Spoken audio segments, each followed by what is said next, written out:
After back-to-back blowouts in New York without their best players, I wanted to make a breakdown of James Wiseman's best game this season with 30 points in pretty much an entire game of garbage time. I also will highlight Patrick Baldwin Jr.'s performance and analyze his skills, so here we go. In a traditional split action, the post is looking to pass, but here Wiseman doesn't even look at the screening action and takes a wiry Kevin Durant to his weak right hand and gets a pretty impressive hook shot with a soft touch. I like this play design for Wise. Draymond has the ball up top and Poole ducks to the weak side and pretends to use a Wiseman exit screen. But this is a decoy as Wise uses a sweet swiping move that I'm sure he learned from Olajuwon with someone, steals a much smaller Royce O'Neal within 2 feet of the rim.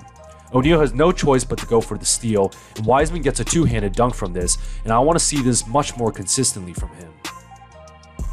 The dude is at least 4 inches taller than all the players on the court at most times, so he'll need to take advantage of his height and grab these offensive rebounds for second chance points. Way to keep the ball high after out-rebounding Ben Simmons, and gets the and one here. One thing I'm sure Steve Kerr has told Wiseman is that even on these made baskets, you can see Wise turning around and seeing that he has a smaller Watanabe running behind his back. And as long as he sprints to the rim, someone like Draymond is going to find him for an easy 2 points in the semi-transition. This was probably 3 seconds in the key, but who's counting? But Lamb finds the acceleration just enough to get the rotation from Royce O'Neal.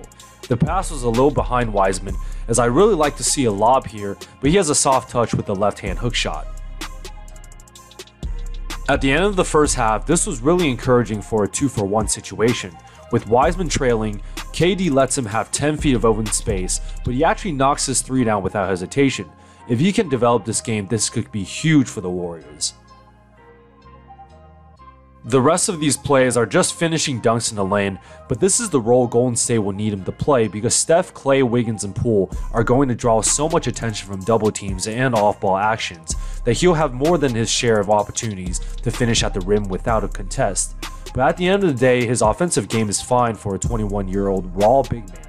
The issue is he's soft as a tissue on defense and always seems out of place with a low defensive awareness. As for Patrick Baldwin Jr., I'm excited to see this guy play more minutes. The game's clearly over from the get-go, but here we have a drive by Moody, and Durant leaves the weak side open to come collapse the paint for some reason. Baldwin Jr. is left wide open in the corner and knocks his tray down. Here we have a high pick and roll and the Nets switch this, but on the weak side, Watanabe is getting ready to tag the rolling Wiseman and scoots close to the paint. But this ball reversal gets Baldwin Jr. wide open, he pulls without hesitation, and a decent contest. He's got a sweet high release that reminds me of Michael Porter Jr., and I love the rookie making the most of his minutes. And then immediately after a miss on a back-to-back possession, Baldwin Jr. reminds us why he was a top high school recruit all along, with Paolo Banchero just about 2 years ago. As two Nets point towards picking up Ty Jerome, who dishes to an open Baldwin Jr. on the win, he poses again without hesitating. Please get this guy more minutes in front of JaMychal Green and Lamb, please.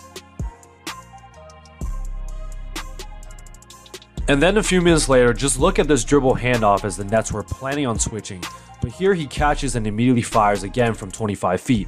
Just straight catch and shoot, and this is what I'm talking about if we can get spacing amongst the Warriors' best players, and this guy is 6'9" as well. There you guys have it, my first breakdown on a couple of the young guns in James Wiseman and Patrick Baldwin Jr. We all know Wiseman has been getting reps in the G League, but he's looked really bad and helpless in the NBA, letting opponents take complete advantage of him on the defensive end.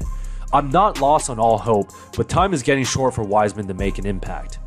As for Baldwin Jr., he looks so much more confident out there than Kuminga, Wiseman, and Moody even honestly. Plus he's 6'9" and reminds me of a young MPJ with this high release shot with a pure shooting form, and I want to see much more of him in the regular rotation compared to scrubs like JaMychal Green and Lamb. Now on to the Christmas game against the Grizzlies, so if you guys like this breakdown, like and subscribe to see more.